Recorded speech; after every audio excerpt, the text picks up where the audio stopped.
Assalamualaikum warahmatullahi wabarakatuh. Alhamdulillahi rabbil alamin. Wassalatu wassalamu ala sayyidil mursalin wa ala alihi wa sahbihi ajma'in. Rabbi syrah li sadri wa yassir li amri wahlul 'uqdatam min lisani yafqahu qawli.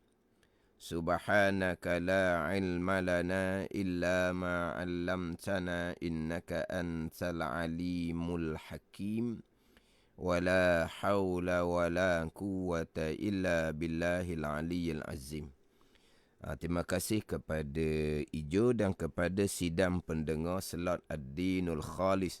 Mudah-mudahan kesemua kita dikurniakan oleh Allah Subhanahu wa taala dengan agama yang sebenar, agama yang suci. Dengan akidah yang suci, akidah ahli sunnah wal jamaah. Dengan ibadah yang sebenar-benarnya, yang berlandaskan kepada ilmu. Dan dengan kosak hati yang suci, beribadah semata-mata kerana Allah Subhanahu wa ta'ala. Amin. Jadi insyaAllah untuk selok kali ini, selok yang ke-10, akan menyambung pembicaraan berkaitan dengan qada azali. Ketentuan Allah, ketetapan Allah yang bersifat dengan iradah. Qada azali ni sama ada perkara yang baik, iman dan ta'ah, ataupun perkara yang jahat, kufur dan maksiyah. Kesemuanya datang daripada qada dan qadar Allah Subhanahu wa ta'ala. Jadi selok yang terdahulu, selok yang ke-9, saya sudah memulai pembicaraan fokus kepada perkara yang jahat, kufur dan maksiyah, qada Allah Subhanahu wa ta'ala. Kemudian selok yang terdahulu, saya sudah datangkan beberapa ayat dan juga hadis yang berkaitan dengan qada Allah, termasuklah perkara yang jahat. Perkara yang baik, iman dan ta'ah, qada dan qadar Allah, itu pun timbul pegangan yang terpesong juga. Yang kita bicara sekarang fokus kepada perkara yang jahat, kufur dan maksiyah, sebagaimana yang terang nyata jelas dalam hadis Jibril alaihissalam. Hak Nabi SAW menjawab pertanyaan Jibril alaihissalam berkaitan dengan iman. Nabi jawabnya, antu'mina billah wa malaikatihi wa kutubihi wa rusulihi wal yaumil akhiri wa tu'mina bil qadari khairihi wa syarrihi. Dan engkau beriman dengan ketentuan Allah dan perbuatan Allah. Baik iman dan ta'ah, ketentuan dan perbuatan Allah. Jahat, kufur dan maksiyah, ketentuan dan perbuatan Allah. Yang mana ketentuan dan perbuatan Allah ni sekalian perkara. Sebagaimana Nabi bersabda, wabil qadari kullih. Dan engkau beriman dengan ketentuan Allah dan perbuatan Allah kulli, sekaliannya, sama ada perkara baik ataupun perkara jahat. Yang mana yang saya nak fokus adalah berkaitan dengan perkara jahat, qada dan qadar Allah Subhanahu wa ta'ala. Adapun perkara baik, perkara baik ni pun sekarang ni timbul juga pegangan yang terpesong yang menafikan qada Allah. Bukan hanya perkara jahat, bukan perkara baik, dan juga perkara jahat bukan datang daripada qada Allah Subhanahu wa ta'ala. Jadi selok yang terdahulu, pembicaraan berkaitan dengan akidah Mu'tazilah.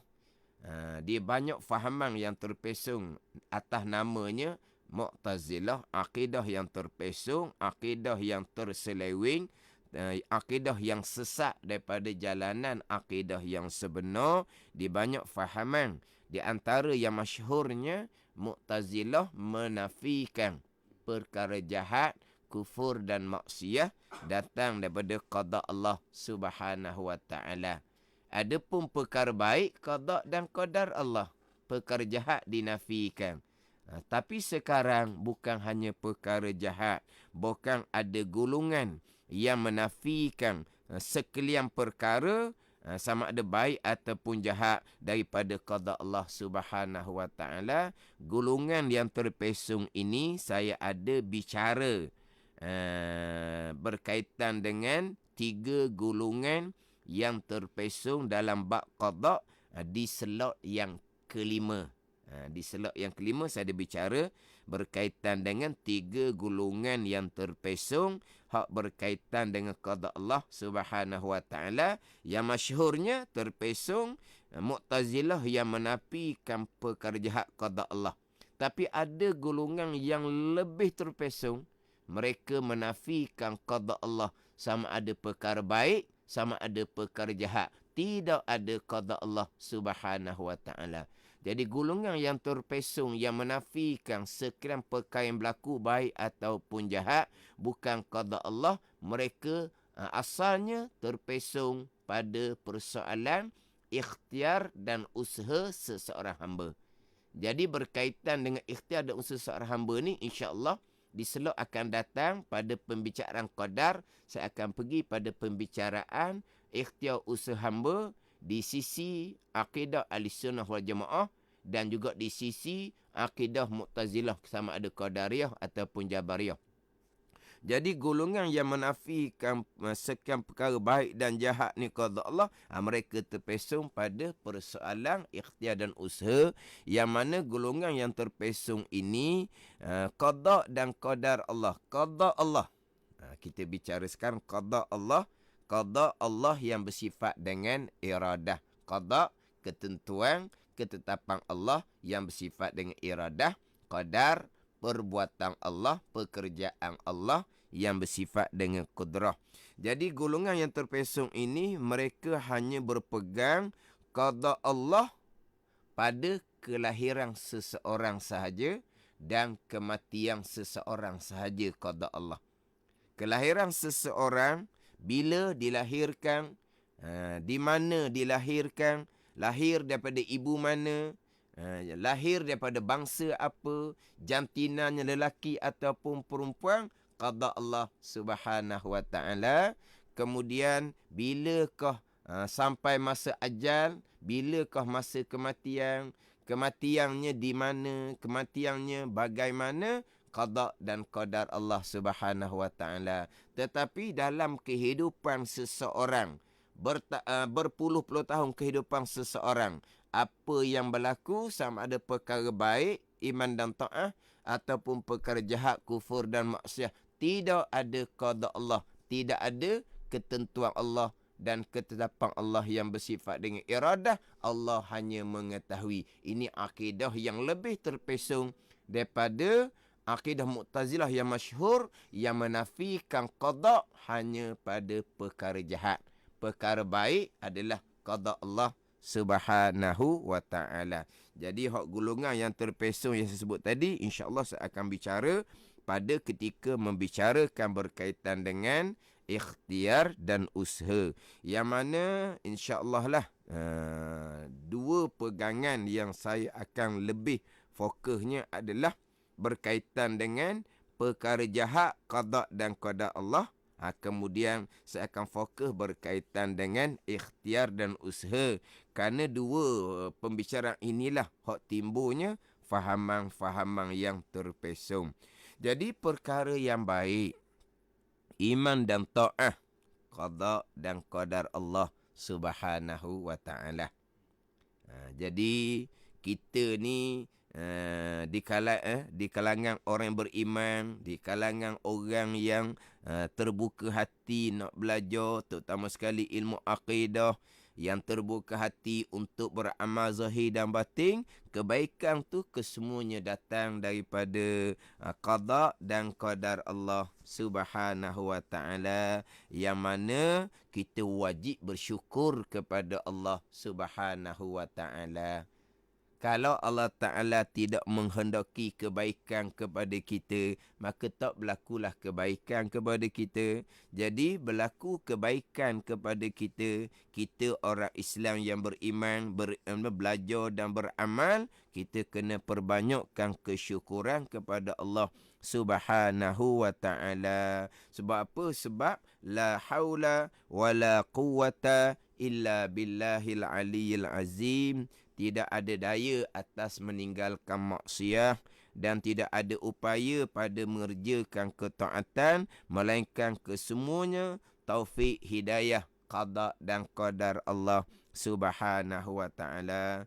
Kalau Allah tidak memilih seseorang pada kebaikan, ini sebagai contoh, Allah Ta'ala tidak memilih Abu Talib di kalangan orang yang beriman, maka Abu Talib pun mati dalam kufur, walaupun Abu Talib itu sangat rapat dengan Nabi SAW. Allah Ta'ala tidak mengqadakkan.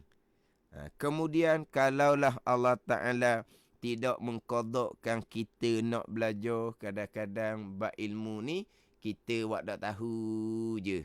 Wak dak tahu je, tak ambuh nak belajar. Macam contohnya sekarang Ad-Dinul Khalis, cukup mudah. Kita hanya buka radio Terengganu FM. Kita boleh mengikuti dan ada pula live FB dengan bahawa daripada slot yang pertama pembicaraan hak rukun iman yang keenam ni, kita boleh, masih lagi boleh mengikuti dan kita boleh sipang. Maka tak ada alasan lah, tapi atas bahagian masing-masing. Alhamdulillah, kalau kita dipilih di kalangan orang yang berminat untuk belajar. Sebab apa? Sebab ilmu ni Nabi kata, innahu yulhamus su'ada wa yuhramul ashkiya. Nabi kata, sesungguhnya ilmu ni akan diilhamkan, akan dikurniakan kepada mereka-mereka yang Tuhan takdirkan pada azal, orang yang bahagia ahli syurga. Dan ilmu ni akan ditegah, akan disekat ilmu daripada mereka-mereka yang Tuhan takdirkan pada azal, orang yang celaka di kalangan ahli neraka.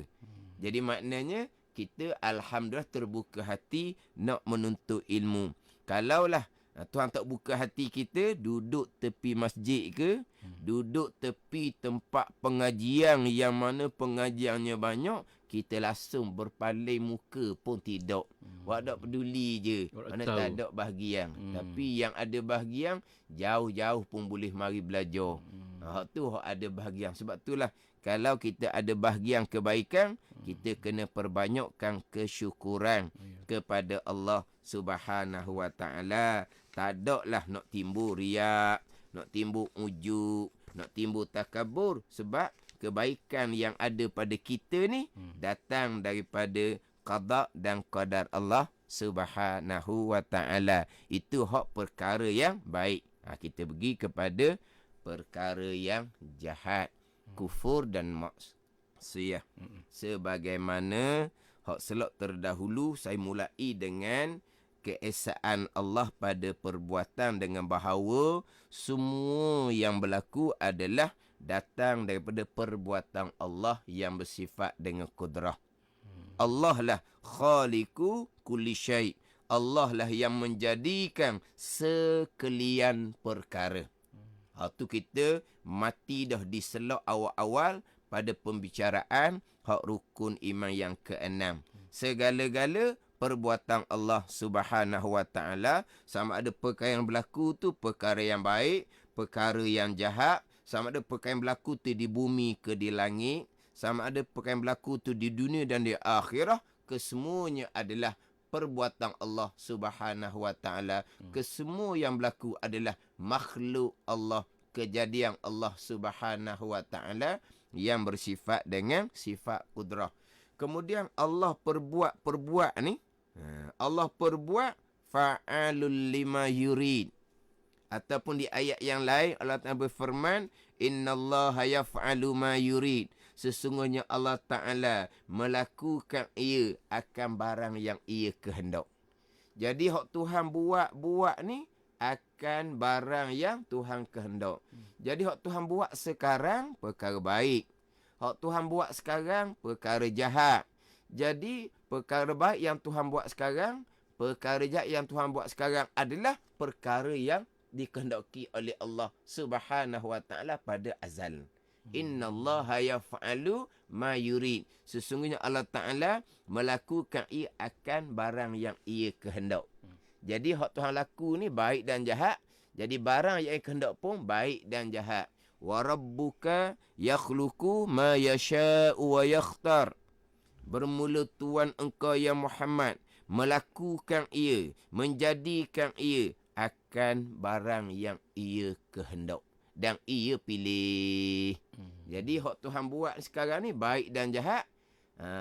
Baik dan jahat yang Tuhan lakukan sekarang adalah barang yang Allah kehendak dan Allah pilih.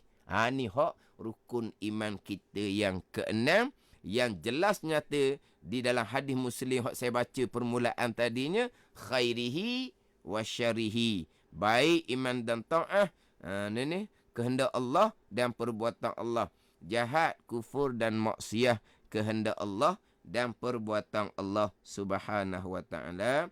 Kemudian di penghujung slot yang terdahulu, saya datangkan dua ayat. Satunya surah Al-An'am ayat yang ke-125, kemudian surah Hud ayat yang 34, dan juga saya datangkan ayat-ayat yang lain. Pegangan kitanya, perkara baik, perkara jahat adalah datang daripada qada dan qadar Allah Subhanahu wa taala. Surah Al-An'am ayat yang ke-125. Ini saya baca dah di slot hak minggu lepasnya. Allah Taala berfirman, faman yuridillahu an yahdiyahu yashrah sadrahu lil Islam.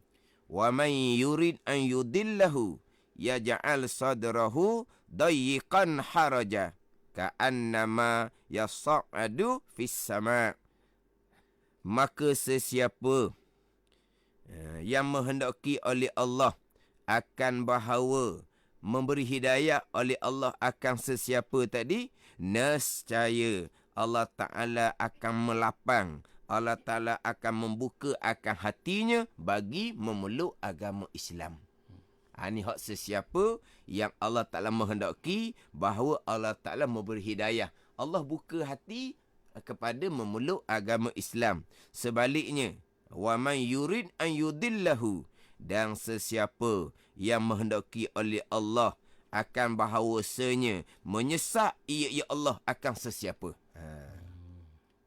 Wa man yurid an yudillahu, dan sesiapa yang menghendaki oleh Allah akan bahawa menyesat ia Allah akannya akan sesiapa. Jadi yang hidayah perkara baik Allah Ta'ala, yang menyesatkan perkara jahat Allah Ta'ala. Allah yang menghendaki.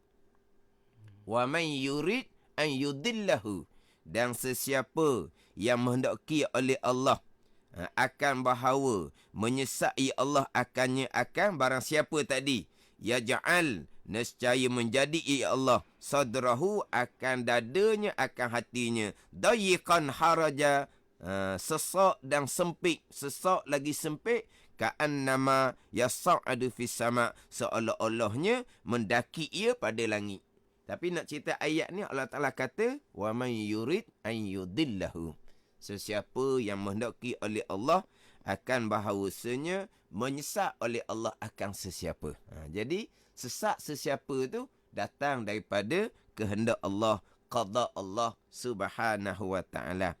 Kemudian ayat dalam surah Hud ayat yang ke-34, Allah Ta'ala berfirman, wala yanfa'ukum nushi in aradtu an ansahalakum in kana Allahu yuridu an yughwiyakum huwa rabbukum wa ilaihi turja'un. Wala yanfa'ukum nushi, kata firman Allah menghikayatkan, menceritakan perkataan Nabi Nuh alaihi salam kepada kaum Nabi Nuh alaihi salam. Nabi Nuh kata, dan tiada guna, tiada manfaat akan kamu oleh nasihat aku, kata Nabi Nuh alaihi salam, jika menghendaki oleh aku bahawa aku nasihat akan kamu. tidak berguna, tidak bermanfaat ni, in kanallahu yuridu an yughwiyakum, jika adalah Allah Ta'ala menghendaki Allah bahawa menyesak Allah akan kamu. Jadi kata Nabi Nuh AS, tidak beri manfaat oleh nasihat aku kalau aku berkehendak untuk nasihat akan kamu. Jika adalah Allah Ta'ala menghendaki an yughwiyakum, bahawa menyesak oleh Allah Ta'ala akan kamu. Jadi kesesatan kaum Nabi Nuh adalah datang daripada kehendak Allah Subhanahu wa Ta'ala. Qada Allah yang bersifat dengan iradah. Itu nyata dalam surah Hud ayat yang ke-34. Kemudian dalam hak saya baca minggu lepasnya, surah An-Nisa ayat yang ke-88. Cuma selok minggu lepasnya saya sebut 78. Salah nombor, salah ayat. An-Nisa ayat yang ke-78. Allah Ta'ala berfirman, aturiduna an tahdu man adallallahu wa man yudlilillahu falan tajida lahu sabila. Adakah kamu hendak beri petunjuk akan orang, akan sesiapa yang telah menyesatkan oleh Allah? Adakah kamu hendak beri petunjuk akan orang yang telah menyesatkan oleh Allah? Man adallallahu, adakah engkau kehendak bahawa engkau beri hidayah, petunjuk kepada mereka yang telah menyesat oleh Allah? Wa may yudlilillahu, dan sesiapa yang menyesat oleh Allah, fala tajidalahu sabila, maka tidak akan mendapat engkau baginya akan jalan untuk menyelamatkannya. Jadi man adallallahu, sesiapa yang telah menyesat oleh Allah Subhanahu wa Ta'ala. Jadi kesesatan seseorang, perkara jahat, datang daripada kehendak Allah, qada dan qadar Allah Subhanahu wa Ta'ala. Kemudian ayat-ayat lain banyaklah hak berkaitan dengan wa may yudlil. Wa may yudlil falan tajida lahu waliyan mursyida. Wa may yudlil falan tajida lahum awliya min duni. Tu banyak dalam ayat seumpama tu. Ayat hak seumpama tu dia banyak dalam ayat Al-Quran ni. Wa may yudlilillahu fama lahu min had. Tu contohnya. Wa may yudlil fa ulaika humul khasirun. Wa may yudlil, dan sesiapa yang menyesat oleh Allah Subhanahu wa Ta'ala.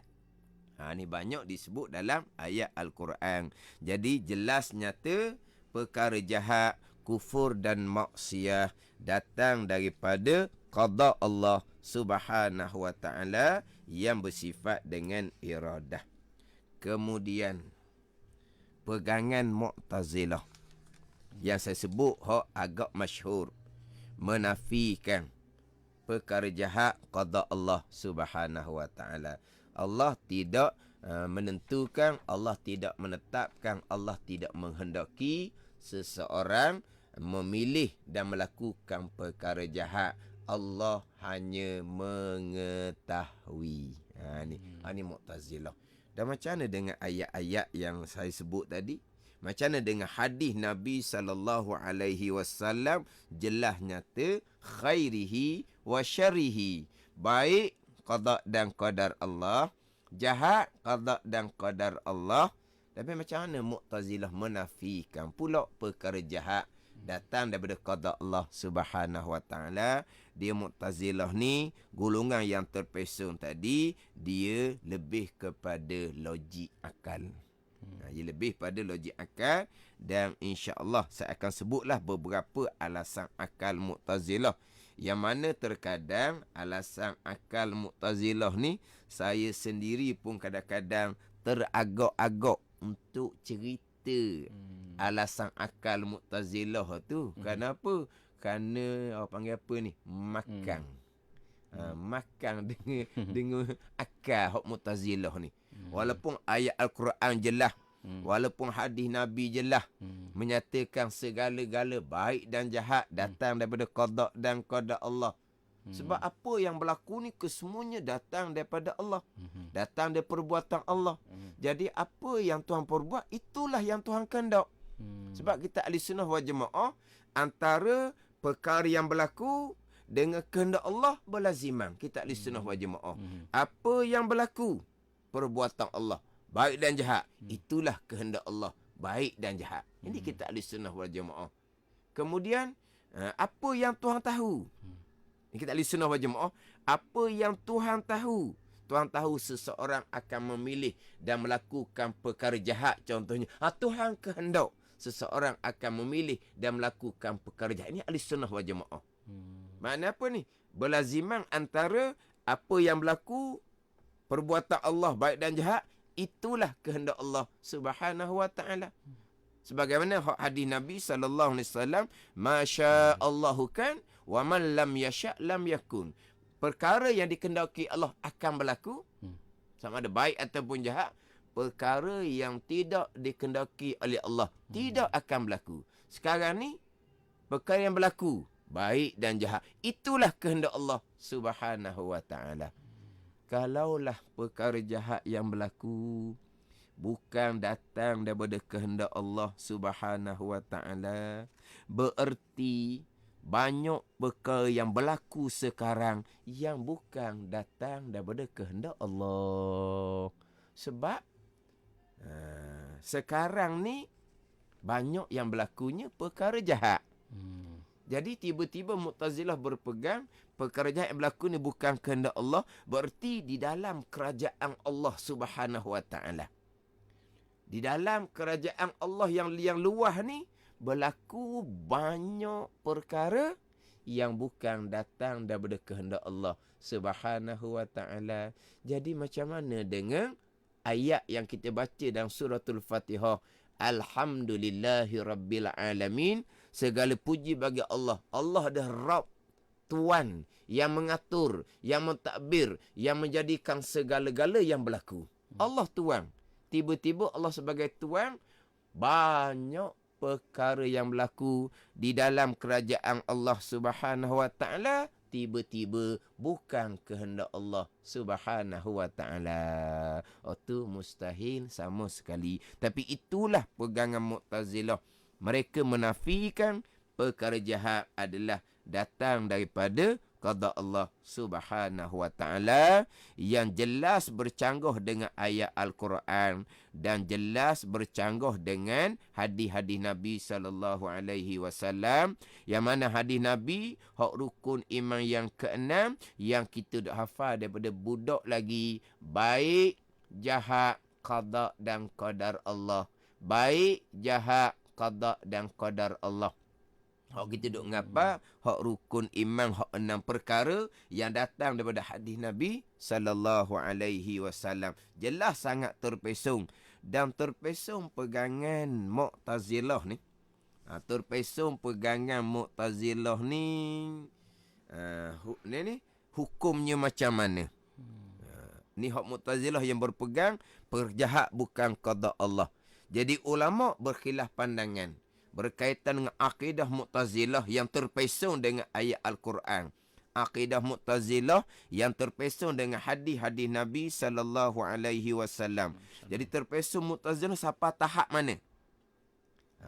Kata setengah pandangan Mu'tazilah yang berpegang perkara jahat bukan datang dari qada, makna kehendak, ketentuan dan perbuatan Allah. Ini pegangan yang kafir.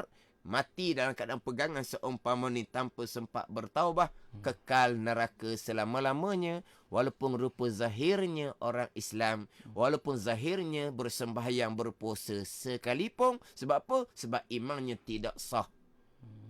Sebab apa? Sebab rukun iman jelas sangat-sangat, wa tu'mina bil qadari khairihi wa syarihi. Itu jelas sangat. Saya baca berulang kali hadis ni. Dan engkau beriman, kata Nabi, dengan ketentuan Allah, perbuatan Allah. Baik ketentuan dan perbuatan Allah, jahat ketentuan dan perbuatan Allah. Tiba-tiba Mu'tazilah berpegang perkara jahat bukan datang dari kehendak Allah Subhanahu wa taala. Satu pandangan mengatakan kafir, imannya tidak sah. kekal neraka selama-lamanya jika mati dengan pegangan yang seumpama tu. Ini perkara akidah ni. Sebab itulah sidang pendengar. Jadi kita sama-sama ambil pengajaran molek, ambil pengiktibaran molek, ambil faham molek untuk akidah diri kita dan akidah mereka-mereka yang di bawah tanggungjawab kita. Contohnya anak-anak kita, isteri kita, dan juga kita kena ambil tahu jugalah di kalangan keluarga-keluarga kita. Kena cakap, kena bincang, kena bermuzakarah hak berkaitan dengan pegangan ni. Kena ambil tahu. Ini adalah pegangan rukun iman, bukan cabang iman ni. Kena ambil tahu molek. Tapi nak ambil tahu ni, kita kena ambil faham molek.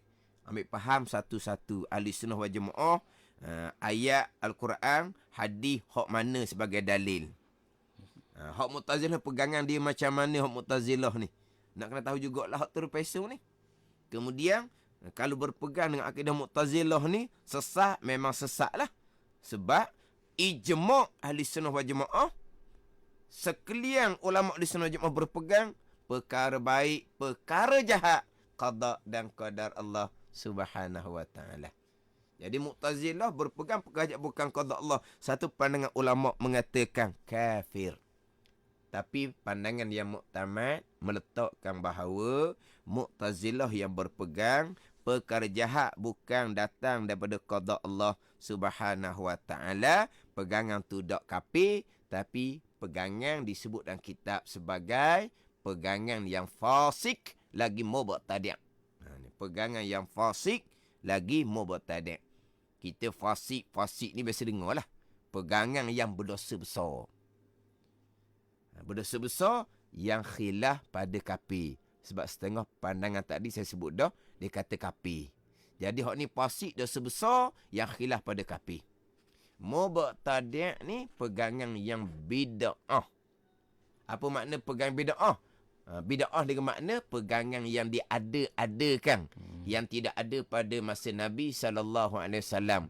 Pegangan yang diada-adakan, yang bercanggah dengan ayat-ayat Al-Quran dan hadis Nabi SAW. Ini dipanggil bid'ah i'tiqadiyah. Bid'ah pegangan, hak ni sesat. Walaupun atas pandangan muktamad saya sebut tadi, tak hukum kafir sekalipun. Kemudian pasik ni, hak dosa besar ni, tinggal semayang, pasik. Berjudi, pasik, dosa besar ni. Orang orang berjudi, minarok, berzina, pasik. Berpegang dengan akidah Mu'tazilah ni pasik. Tapi kefasikan akidah Mu'tazilah yang khilaf pada kafir ni, dosanya lebih besar dari dosa tinggal semayang, tinggal puasa, berjudi, minum arak, berzina. Tinggal semayang, tinggal puasa, berjudi, minum arak, berzina ni kita maklumlah. Dosa-dosa yang besar. Tapi besar lagi dosa berpegang dengan akidah Mu'tazilah tadi. Kemudian, kalaulah kata orang tu berjudi, bukan sepanjang masa. Orang minum arak, mungkin pada malam minggu. Orang berzina, bukan sepanjang masa. Maka ketika mereka berjudi, minarok, berzina, malaikat akan catat dosa besar. Kemudian mereka pun berhenti balik ke rumah contohnya. Setakat itulah dosa besar. Dosa besar tu kekal selagi tidak bertaubat. Berbeza dengan akidah Mu'tazilah. Akidah Mu'tazilah, hak dosa yang paling besar ni, selama mana berpegang dengan akidah Mu'tazilah, selama itulah malaikat akan catat sebesar-besar dosa. Setiap saat malaikat akan catat dosa besar. Yang lebih besar daripada dosa besar, tinggal semayang, tinggal puasa, berjudi, minum arak, berzina. Tu saya datangkan contoh. Banyak lagi lah dosa-dosa besar yang lain. Maknanya sebesar-besar dosa, dan malaikat catat dosa besar tadi setiap saat. Walaupun ketika kita sedang dalam sembahyang. Sembahyang kita comel, pekoh. Tapi sembahyang kita dengan akidah yang sesat, malaikat setiap saat catat dosa besar akidah. Ini masalah pegangan hak terpesung ni. Masuk bulan Ramadan. InsyaAllah kita bulan Syaban dah sekarang. Masuk bulan Ramadan. Bulan suci. Diturunkan kitab Al-Quran, kitab yang suci. Tapi akidah kita khalis ke tidak? Akidah yang suci ke tidak? Ramadan bulan yang suci. Diturunkan Al-Quran, kitab yang suci. Tapi kita masuk bulan Ramadan, adakah akidah kita akidah yang khalis? Ad-dinul khalis yang tajuk selok kita ni. Adakah akidah kita akidah yang suci? Kalau akidah kita akidah yang sesat terpesong tadi, masuk bulan Ramadan bulan suci, malaikat kekal mencatatkan dosa besar kerana berakidah dengan akidah yang terpesong tadi. Walaupun kita dalam puasa lapar perut sekalipun. Sampai masa kita ke Mekah mengerjakan haji, ke tanah suci Mekah dan Madinah, tapi kita bawa akidah yang terpesong, malaikat kekal catat dosa besar akidah terpesong. Jadi makna kalau semayang dalam keadaan malaikat catat dosa besar, berpuasa dalam keadaan malaikat catat dosa besar akidah, duduk tanah suci Mekah Madinah, malaikat catat dosa besar akidah, semayang, puasa, haji kita walaupun sah tetapi tidak akan diterima oleh Allah Subhanahu wa taala. Mana kata sajalah. Saja tak sajalah, lepaslah tuntutan kewajipan sembahyang tak kena qada. Lepaslah tuntutan puasa Ramadan tak kena qada selepas bertaubat kemudian kerana akidah yang terpesong tadi.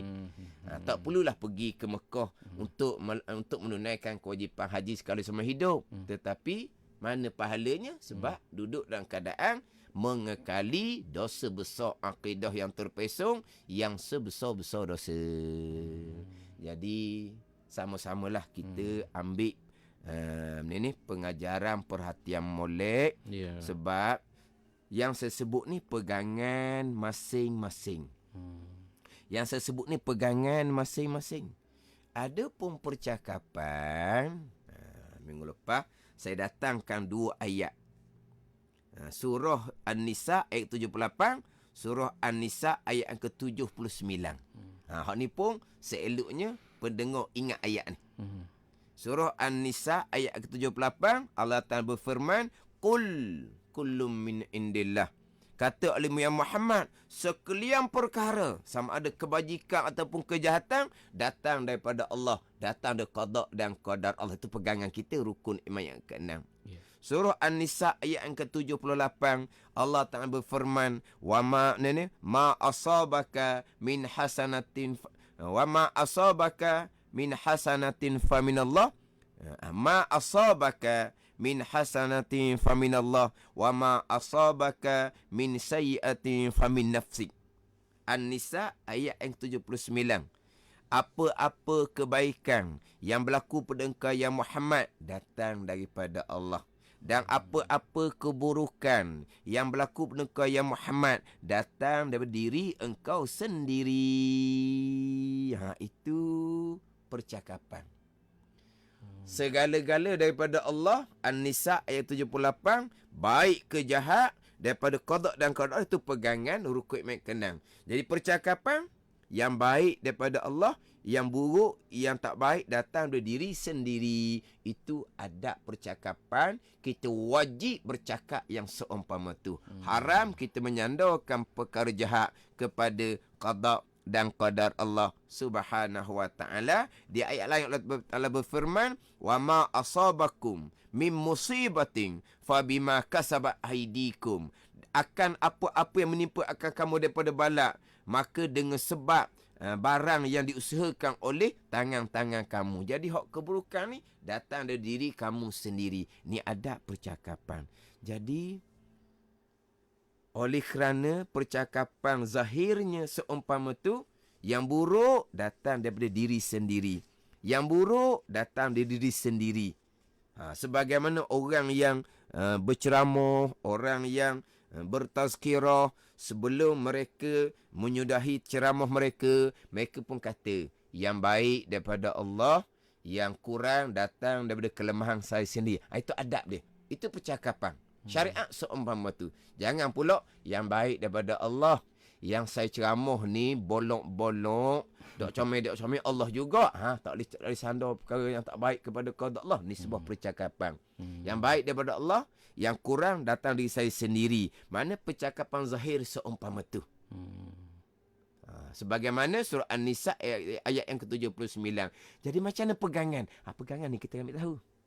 Kita kena follow up, anak cucu kita, orang bertanggungjawab kita kena ambil tahu semua. Sebab apa? Sebab percakapan hariannya yang baik daripada Allah, yang tak baik datang diri masing-masing. Macam mana pegangan? Kita ulang semua. Hak pegangan, hak rukun iman yang keenam, sekalian perkara baik ataupun jahat datang daripada qada dan qadar Allah Subhanahu wa taala. Berpegang perkara jahat bukan datang daripada qada Allah, itu pegangan Mu'tazilah, pegangan yang terpesong, pegangan yang dosa besar, yang khilaf pada kafir. Jadi mudah-mudahan kesemua kita dikurniakan oleh Allah Subhanahu wa taala dengan pemahaman akidah yang suci, akidah ahli sunnah wal jamaah.